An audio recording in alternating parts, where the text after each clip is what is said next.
नमस्कार। आज का वीडियो है ध्यान की विधि को कैसे चुनें। हमें हमेशा उस विधि से शुरू करना चाहिए जो हमें रुचिकर लगे। ध्यान को ज़बरदस्ती थोपना नहीं चाहिए। अगर ज़बरदस्ती ध्यान को थोपा गया तो शुरुआत ही गलत हो गई। ज़बरदस्ती की गई कोई भी चीज़ सहज नहीं हो सकती। अनावश्यक कठिनाई पैदा करने की कोई ज़रूरत नहीं है। यह बात अच्छे से समझ लेनी है, क्योंकि जिस दिशा में मन की सहज रुचि हो उस दिशा में ध्यान सरलता से घटता है।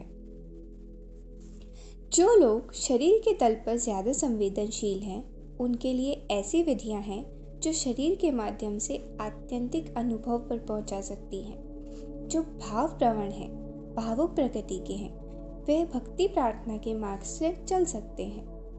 जो बुद्धि प्रवण हैं, बुद्धिजीवी हैं, उनके लिए ध्यान, सजगता, साक्षी भाव उपयोगी हो सकते हैं। ये सारी ध्यान की विधियां एक प्रकार से अलग हटकर हैं।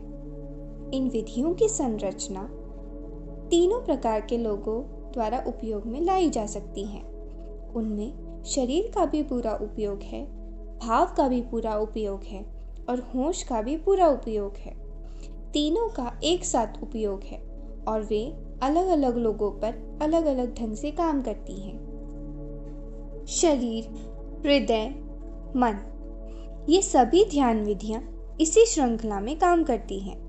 वे शरीर पर शुरू होती हैं, वे हृदय से गुजरती हैं, वे मन पर पहुंचती हैं और फिर वे मनातीत में अतिक्रमण कर जाती हैं। स्मरण रहे, जो हमें रुचिकर लगता है उसी में हम गहरे जा सकते हैं, केवल उसी में गहरे जा सकते हैं। रुचिकर लगने का मतलब ही यही है कि उसका हमसे तालमेल है, हमारा छंद उसकी लय से मेल खाता है, विधि के साथ हम एक हार्मनी में हैं।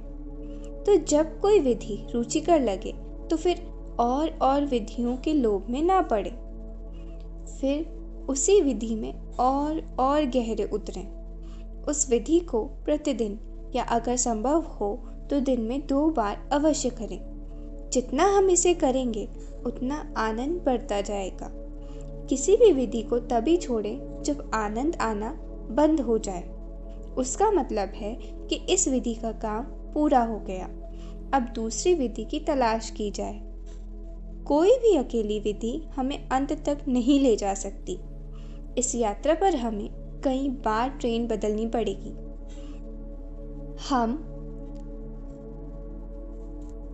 जिस भी विधि को चुनते जाएंगे, हर एक विधि हमें एक आमुख अवस्था तक पहुंचाएगी।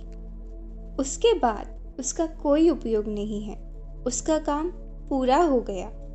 तो 2 बातें स्मरण रखनी है। जब किसी विधि में आनंद आए तो उसमें जितने गहरे जा सके जाएं, लेकिन उसके आदी ना हो जाए, क्योंकि एक दिन उसके पार भी जाना है।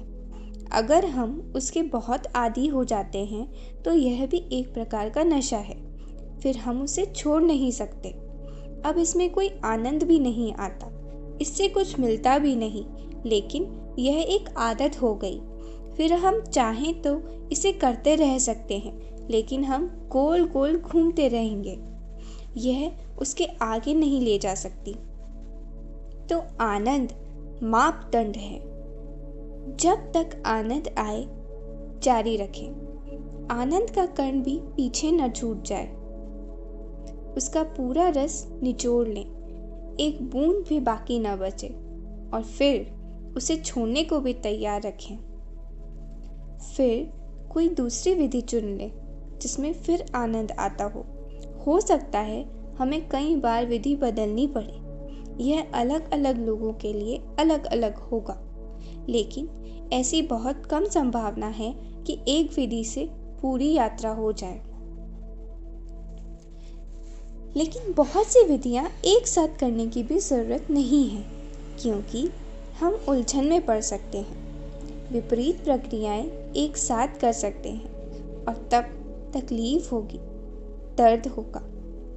तो कोई भी 2 ध्यान की विधियां चुन ले और फिर उन्हें सतत करें।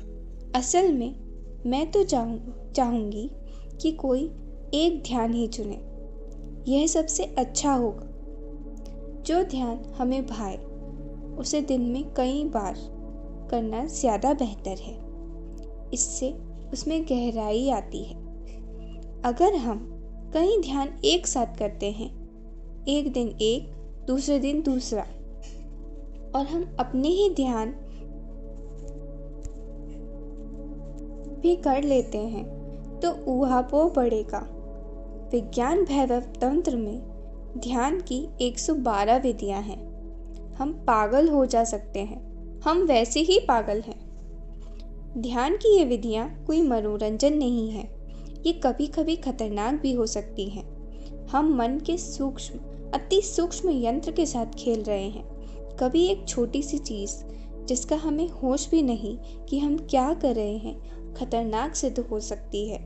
इसलिए इन विधियों में कोई हेर फेर ना करें और अलग अलग विधियों को मिलाकर अपनी ही कोई खिचड़ी विधि न ईजाद करें। कोई भी 2 विधियां चुन लें और कुछ सप्ताह उनका प्रयोग करके देखें। धन्यवाद।